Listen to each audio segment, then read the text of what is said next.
Okay, in this video we're going to look at how we can use torque to determine what the force supporting a bridge would be. So we have a 30-meter long bridge supported on either end so here we go.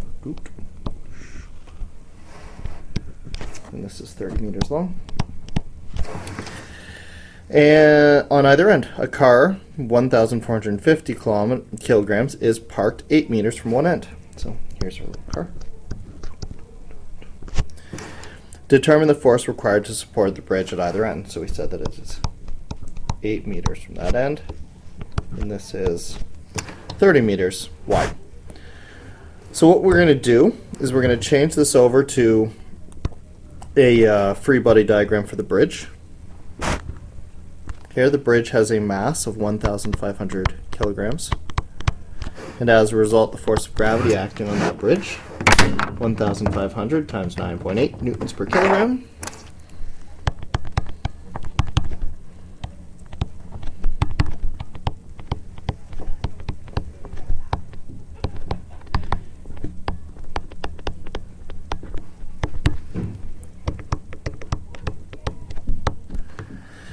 And so there's the force of gravity, and we would recognize that that force of gravity is acting 15 meters from the end of the bridge. The total distance is 30, so we're putting that halfway, assuming that the bridge is uniform on either side. There's a car sitting on top of the bridge. The car has a mass of 1,450 kilograms times our negative 9.8 newtons per kilogram. We can get the force of gravity acting on the car to be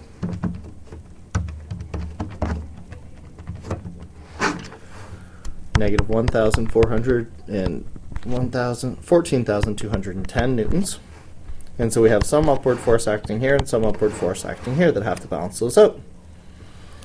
So I'm going to take this point as my point of reference, and I'm going to do the sum of the torques acting about that point. I'm going to call that point A for clarification right now. So what I would say is that the sum of the torque acting about point A would be equal to the radius times the force for all four of these forces. So I'll call this one B. So this is A, FG1, FG2, and B. So for A, the radius would be 0, and so force A would disappear from this equation, plus the force of gravity from the car, which is 8 meters away,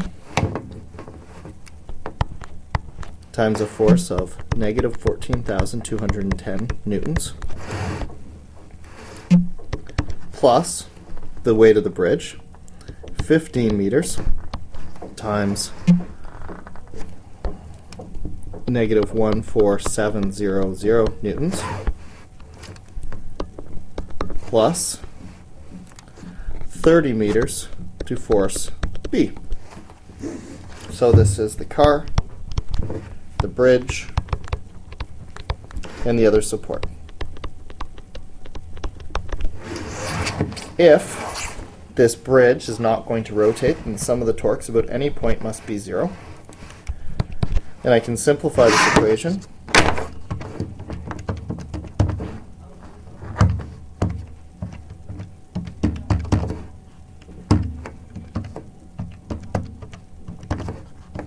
by combining the two constant terms.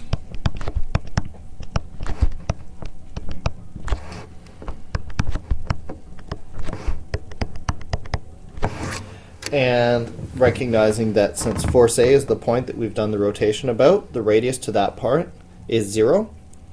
And so if we go, all we're left with an unknown is the radius of 30 out to point B times the force of B. That should all be negative. And then I can solve for the force at B.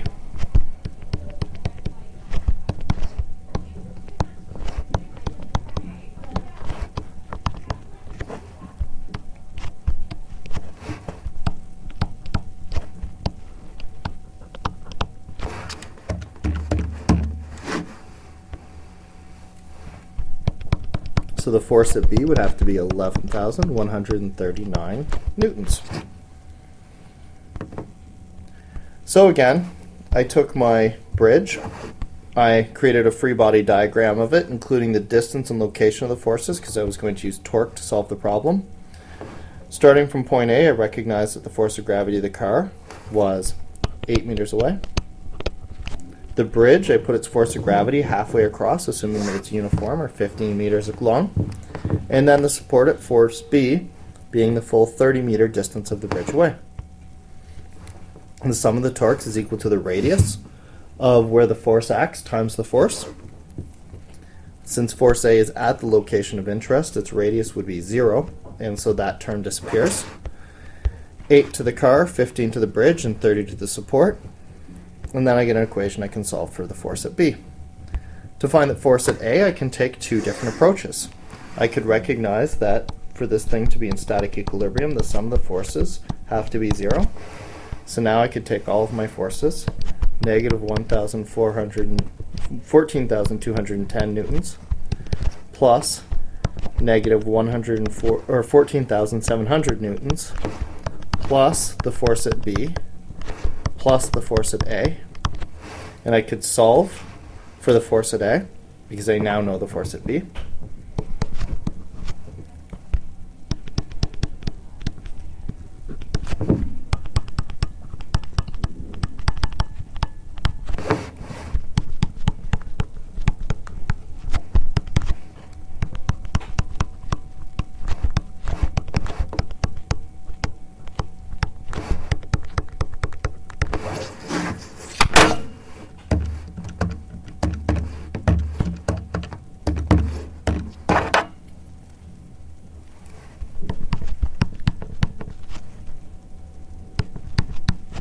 So combining all the constant terms again,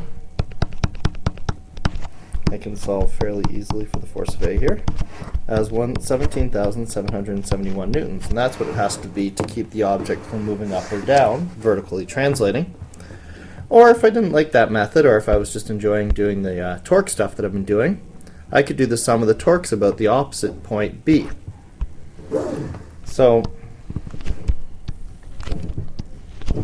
if instead of having chosen A as my rotational point, I had chosen point B,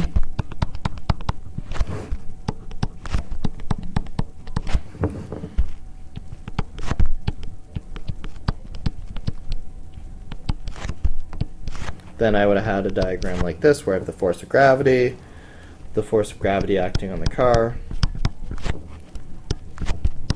the force from A and the force of B. Here I would recognize that this is still 15 meters because it's symmetric, 30 meters total. This is still 30 meters. This is the only one that I guess it's a little tricky. It's 30 minus the 8, because it was 8 meters away from this side, which would leave you with 22 meters. With those in hand, we could write the sum of the torques again, this time about B. And again, we're going to do the radius times the force for all of the different forces acting in this question. So the radius is going to be 0 for force B. The radius will be 15 meters for the gravitational force associated with the bridge, this guy. The radius will be 22 meters in comparison to for the gravitational force acting on the car. And finally, 30 meters for the force at A.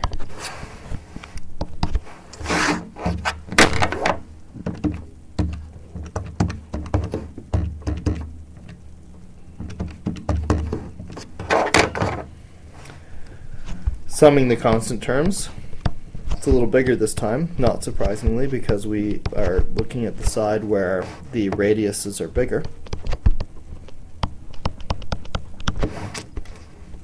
And then solving for FA.